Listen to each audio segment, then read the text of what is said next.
తెలంగాణలో అధికారంలో ఉన్న పార్టీ అభ్యర్థి అంగబలం అర్ధబలం దండిగా ఉన్న బలమైన అభ్యర్థి దన్నుగా అధికార పార్టీ కార్యకర్తల బలగం గతంలో 2 సార్లు ఓడిపోయాడన్న సానుభూతి ముస్లిం ఓట్లు అధికంగా ఉన్న నియోజకవర్గంలో ఎంఐఎం పార్టీ మద్దతు మంచి నీళ్ళలా ప్రవహించిన మద్యం కరెన్సీ నోట్లు ఇలా ఎన్నో ఈక్వేషన్స్ జూబ్లీహిల్స్లో కాంగ్రెస్ అభ్యర్థిని గెలిపించాయి. వన్నాల నవీన్ యాదవ్ హైదరాబాద్లోని జూబ్లీహిల్స్ నియోజకవర్గం నుంచి కాంగ్రెస్ పార్టీ ఎమ్మెల్యేగా విజయం సాధించారు. రాజకీయ కుటుంబం నుంచి వచ్చిన నవీన్ యాదవ్ గతంలో 2 సార్లు ఇదే నియోజకవర్గం నుంచి ఎమ్మెల్యేగా పోటీ చేసి ఓడిపోయారు.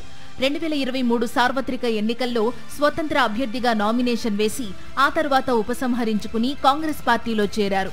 బీఆర్ఎస్ ఎమ్మెల్యే మాగంటి గోపీనాథ్ మరణంతో ఖాళీ అయిన జూబ్లీహిల్స్ నియోజకవర్గానికి ఎంతో కసరత్తు తర్వాత అధికార కాంగ్రెస్ పార్టీ అభ్యర్థిగా నవీన్ యాదవ్ ను ఎంపిక చేశారు.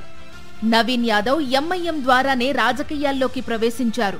2014 ఎన్నికల్లో జూబ్లీహిల్స్ లో ఎంఐఎం అభ్యర్థిగా పోటీ చేసి మాగంటి గోపీనాథ్ చేతిలో ఓడిపోయారు. 2018 ఎన్నికల్లో ఎంఐఎం సీటు ఇవ్వకపోవడంతో స్వతంత్ర అభ్యర్థిగా బరిలోకి దిగి 3వ స్థానానికి పరిమితమయ్యారు. ఇక గత ఎన్నికల్లో ఇండిపెండెంట్ గా మరోసారి అదృష్టాన్ని పరీక్షించుకున్నామని నామినేషన్ దాఖలు చేశారు. అంగబలం అర్ధబలం బాగా ఉన్న నవీన్ యాదవ్ ను కాంగ్రెస్ పార్టీ ఆహ్వానించింది. దీంతో నామినేషన్ ఉపసంహరించుకుని కాంగ్రెస్ కండువా కప్పుకున్నారు. కాంగ్రెస్ అధికారంలోకి రావడంతో ఇప్పటి ఉప ఎన్నికలో సీటు సాధించుకుని విజయం సాధించారు. నియోజకవర్గంలోనే పుట్టి పెరిగిన నవీన్ యాదవ్ కు ఇక్కడి ప్రతి బస్తీలోని ప్రజలతో సంబంధాలున్నాయి. ముఖ్యంగా యూత్ తో నవీన్ యాదవ్ బాగా కనెక్ట్ అయ్యారు. గతంలో 2 సార్లు పోటీ చేసిన అనుభవంతో ఈసారి పకడ్బందీ ప్లాన్ తో ప్రచారం చేశారు. నియోజకవర్గంలోని ప్రతి బస్తీలోనూ తన ఎన్జీఓ ద్వారా పాగా వేశారు.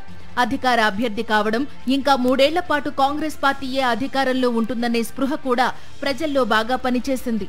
ఇప్పుడు ప్రతిపక్ష అభ్యర్థిని గెలిపించినా ప్రయోజనం ఏమీ ఉండదనే ఆలోచన, అధికార అభ్యర్థిగా ఉన్న ప్లస్ పాయింట్స్ తో నవీన్ యాదవ్ విజయ బావుటా ఎగురవేశారు.